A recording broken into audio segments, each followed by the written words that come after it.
বিলাসপুর গ্রামে চিকু নামে এক ছোট্ট ছেলে ছিল। পড়াশোনায় খুব ভালো ছিল, কিন্তু সে মাঝে মাঝে মিথ্যে কথা বলতো। একদিন স্কুল থেকে ফেরার পথে চিকু রাস্তার পাশে টাকার থলি দেখতে পায়। সেটা দেখে সে আনন্দে লাফাতে শুরু করে। সে মনে মনে ভাবে, এই টাকাগুলো দিয়ে আমি জামা, জুতো, খেলনা, ভালো ভালো খাবার সব কিনে ফেলবো। কিন্তু তার মন বলে ওঠে এই টাকাগুলো দিয়ে সে যদি এগুলো কেনে তাহলে সবাই ভাববে সে চুরি করেছে। তাই সে 7-5 ভেবে প্রধান মশাইকে টাকাগুলো দিতে চায়। একটু অপেক্ষার পর প্রধান মশাই সেখানে চলে আসেন। প্রধান মশাইকে চিকু সব কথা খুলে বলে।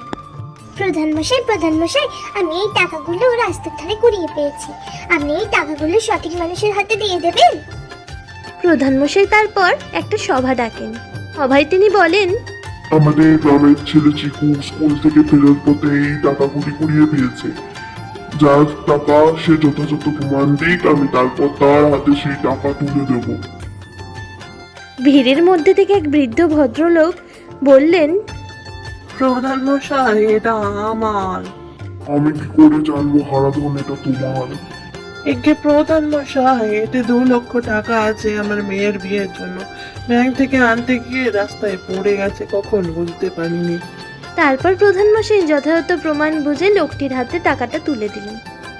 গ্রামবাসীরা সবাই চিকুকে বাহবা জানাতে শুরু করলো।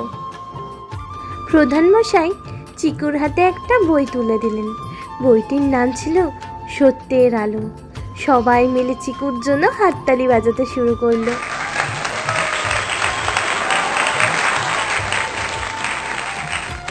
সেদিন থেকে চিকু আর মিথ্যে কথা বলতো না।